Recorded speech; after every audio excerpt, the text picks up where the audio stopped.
How we doing, everyone, and welcome to the next installment of Volume by Volume. This time we're talking about Volume 3 of I'm Standing on a Million Lives. I took a risk. I did not like the second volume of this. I saw this at Barnes & Noble's, and I said, you know what? I'm going to pick it up and give it a read, and I did. And I'll say this. I did not regret reading this volume. Overall, general thoughts right at the start.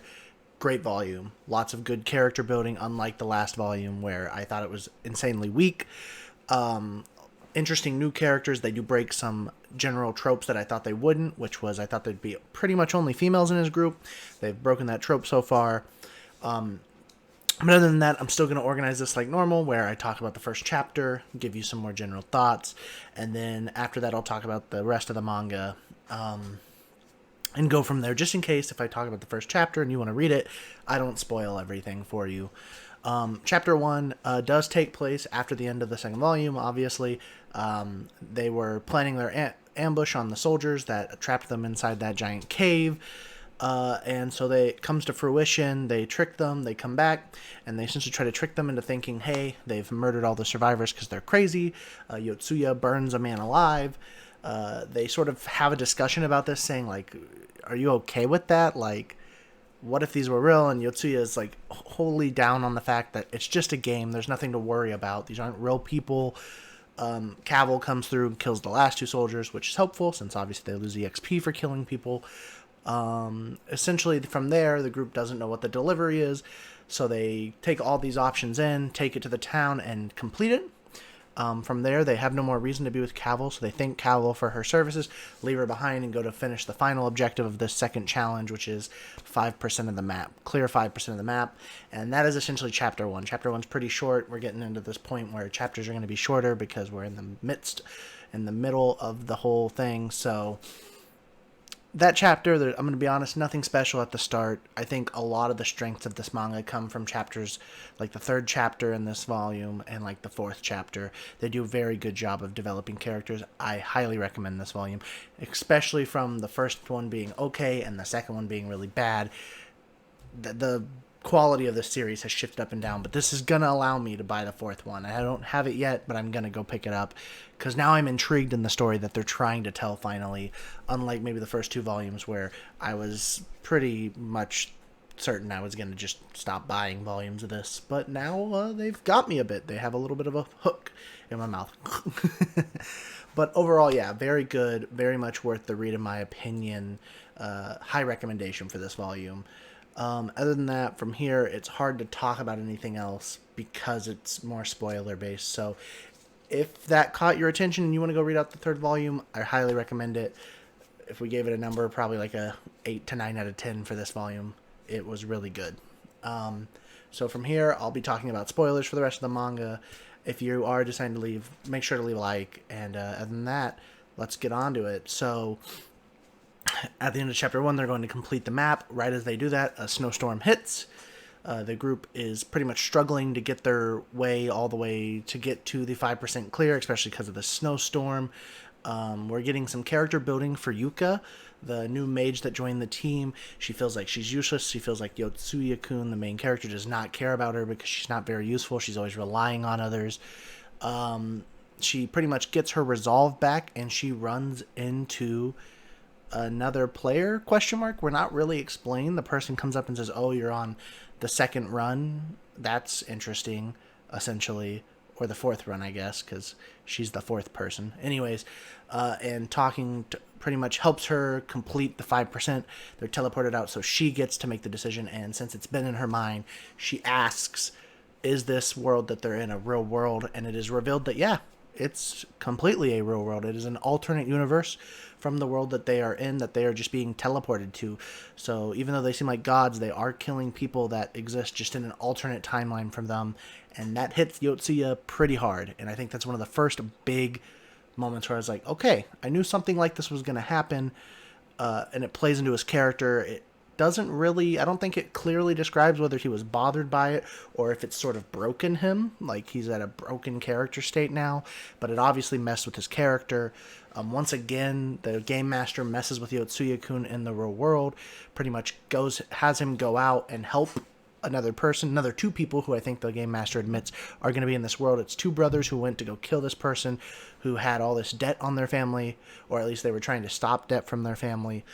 He saves them. Essentially, he stops them from going and murdering the person because pretty much the game master sets it up. Actually, at a point, the game master gives him his power in the real world, so it's interesting. I'm getting interested because there's this play between the real world and the alternate world is what we'll call it now. It's not a fake world, as we know.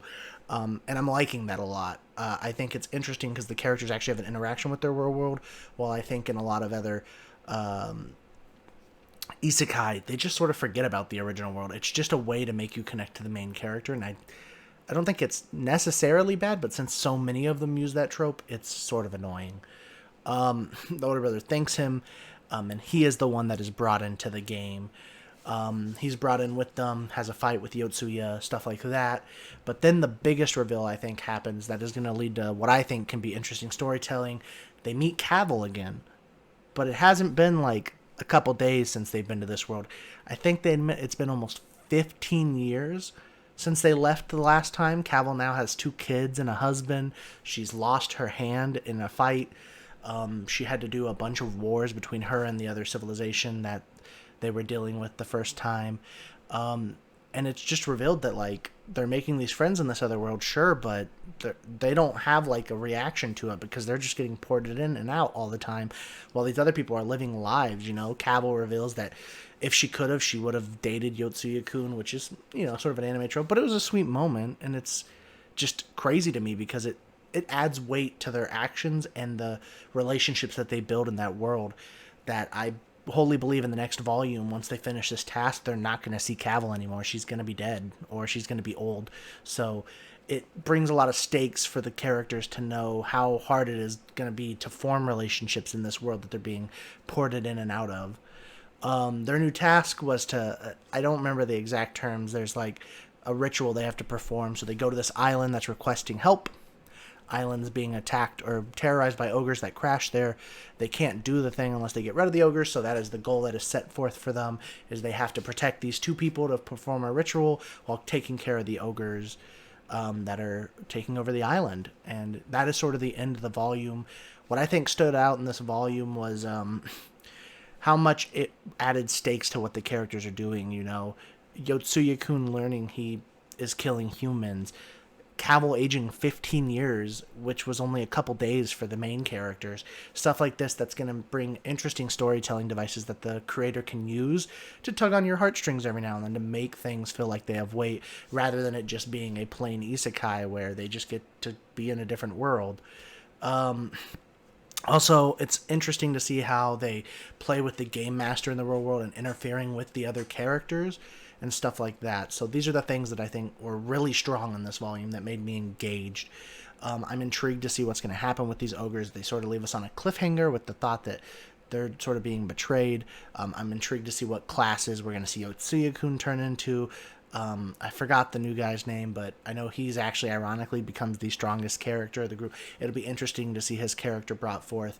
I'm more intrigued to see who we're going to get in the group later on, what questions. I think what proved what was interesting, at least about this, is the questions are like a good way to like slowly drip feed us information about the world to make us more engaged in what they're doing and what they're going to have to do, as long as he thinks out those questions. Because if it gets a little too skippy, it's going to be hard. But other than that, that's really my thoughts. I definitely give this a good recommendation. It's definitely worth your time. It's definitely worth a read, at least this volume.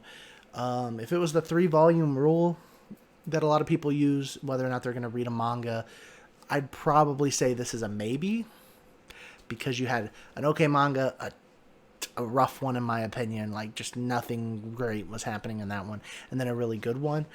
It's hard to recommend this series. If you like isekai, I could probably recommend it, especially because it's a shorter series. But for me, I'm on the fence still. I'm willing to read volume 4, but I don't feel like this is going to exceed my expectations, but it might surprise me every now and then, it seems like. So other than that, y'all, tell me what you thought if you've been reading this. If you've read any manga, just feel free to talk about that then. If you haven't read or watched I'm Standing. Next week, we finally get back to one of the first 2 series I did on this, Days on Fez. It has fantastic covers. There's only one more volume after this. I think Days on Fez is a 3-volume series. Very fun, very enjoyable. No, this is a 5-volume series, I think. But I also picked up way further down the line, just for some teaser, because it's going to take me forever to get to. We got ID Invaded Breaks Broken Volume 2. I'm excited to see where they... Oh, you can't see it with that gray. Where they go with that series. But I got a couple more volumes before we get there that I'm excited to read. So... Other than that, y'all, thanks for listening to me blab about mangas and things I enjoy, and have a good one, okay?